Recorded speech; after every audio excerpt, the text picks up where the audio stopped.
Buenos días, hermanos. ¿Cómo están? Bien. Me gustó mucho una de las alabanzas de nuestro hermano Manuel Castro, seguir las pisadas del Maestro.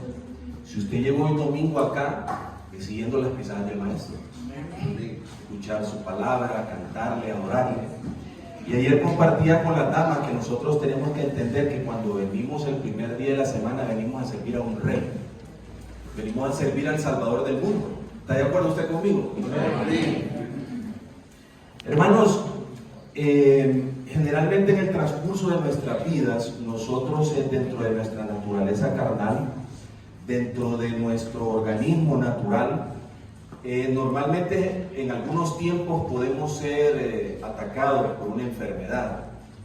Yo hace 2 semanas tuve un pequeño inconveniente de salud y sabía que hoy domingo me iba a tocar predicar y le digo a mi esposo, ojalá que esta tos, nuestro Señor Jesucristo me sane.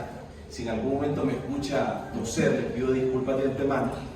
Pero les quería hablar de esto porque definitivamente cuando nosotros hablamos de enfermedad, la enfermedad nos transforma. Lógicamente le hablo en un sentido muy vago, ¿verdad? Una tos, una pequeña fiebre, un pequeño malestar estomacal del que hablábamos ahorita en la mañana con varios hermanos. Realmente son situaciones pasajeras. Inclusive nosotros ya tenemos como los medicamentos, ya tenemos recetas o fórmulas rápidas para solucionar inconvenientes de ese tipo. Pero hay enfermedades, hermanos, que son más fuertes, son más grandes, que debilitan fuertemente la naturaleza de nuestro organismo. Y esas enfermedades a veces no pueden ser curadas por médicos. A veces esas enfermedades no existen fórmulas prácticas, rápidas para poder solventar y producen daño serio en nuestro cuerpo. Y está comprobado científicamente, hermanos, que ese tipo de enfermedades complicadas no solamente transforman a la persona que está sufriendo el mal, sino que también transforma su entorno familiar. Inclusive está comprobado científicamente, hermanos, de que la familia se puede ver inclusive más afectada. Yo tengo un amigo que tuvo un familiar cercano, un niño que sufrió un problema serio y el niño al final falleció, y eso hasta el día de hoy sigue marcando a la familia. Han pasado más de 15 años y todavía cuando uno habla con ellos acerca de ese tema, uno ve cómo los ojos se les transforman e inmediatamente se acongojan. Y cuando uno estudia la vida de nuestro Señor Jesucristo es fascinante porque muchos milagros que Él hizo giraban alrededor de la sanidad.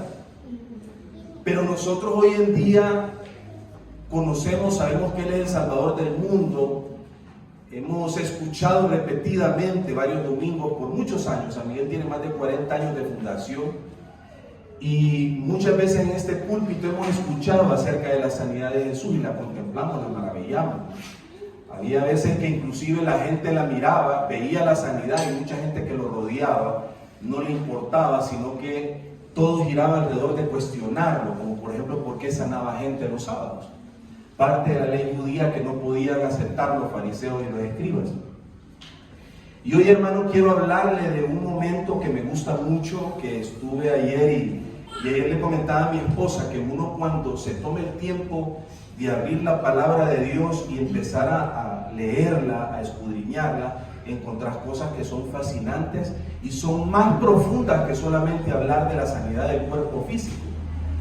Porque Jesucristo tenía un propósito a través de sus enseñanzas. Él cuando comenzó su ministerio tenía claro cuál era el propósito, cómo quería llegarle a la gente y cuál era su misión al momento de venir aquí a la tierra. Y les voy a pedir que se vayan al Evangelio de Lucas. En el Evangelio de Lucas, y quiero que se vaya al capítulo 8.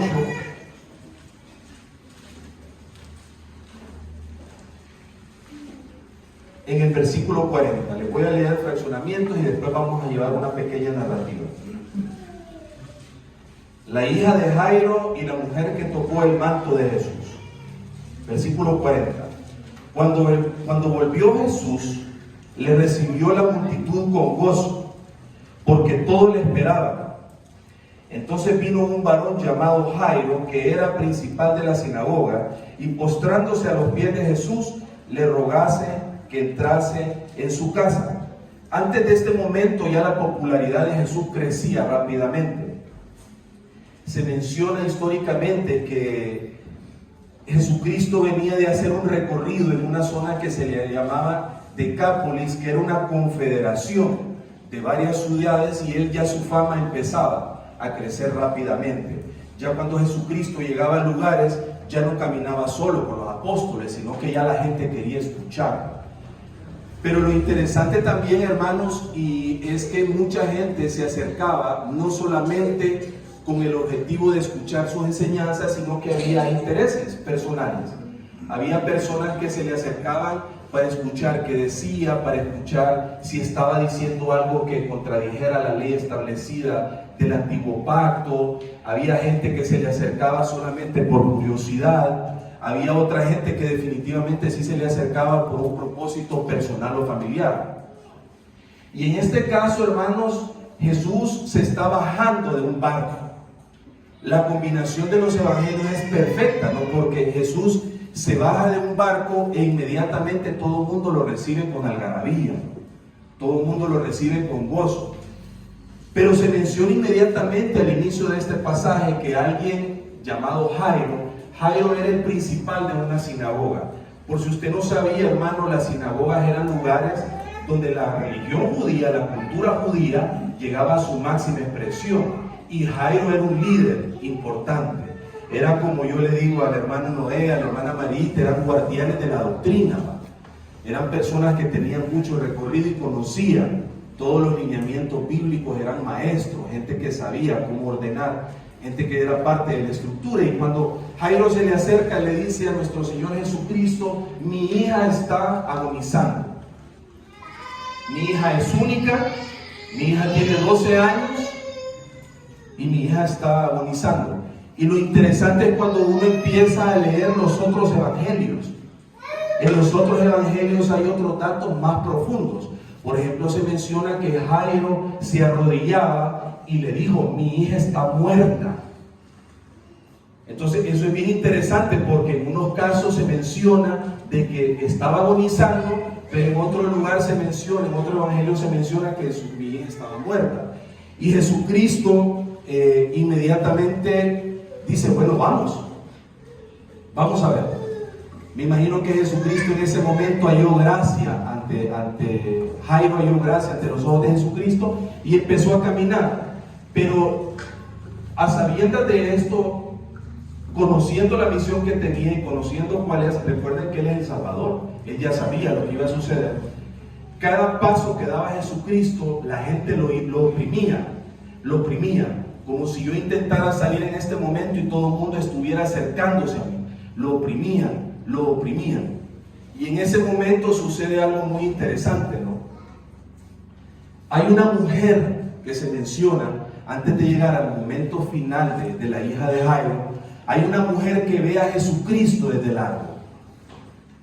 Hay una mujer que tiene 12 años de un sangrado en su cuerpo que no lo puede controlar. Es una mujer probablemente que estaba marginada. Recuerden ustedes que los judíos en el tiempo de Jesucristo, ver a una mujer con un tipo de problema como este era casi como mencionar a una mujer maldita. Y la mujer sangraba profundamente, no lo podía controlar. Y yo lo primero que pensaba, bueno, esta mujer al estar con esta enfermedad, ¿cómo era su comportamiento con su familia? Cuando la mujer tenía que ir a comprar comida, cuando la mujer se reunía a platicar como las hermanas ayer, ¿qué pasaba con el cuerpo? No lo podía controlar el sangrado era profuso. Hoy en día, cuando uno intenta de buscar en la medicina qué tipo de enfermedad tenía esta mujer, muy probablemente era una situación que nosotros le llamamos hemofilia. La hemofilia es un sangrado incontrolable, hermanos. La hemofilia es una condición anatómica celular que en algún momento de una herida una persona puede morir, no se puede controlar el sangrado. Pero también, hermanos, la mujer muy probablemente existía la posibilidad de que tuviera cáncer.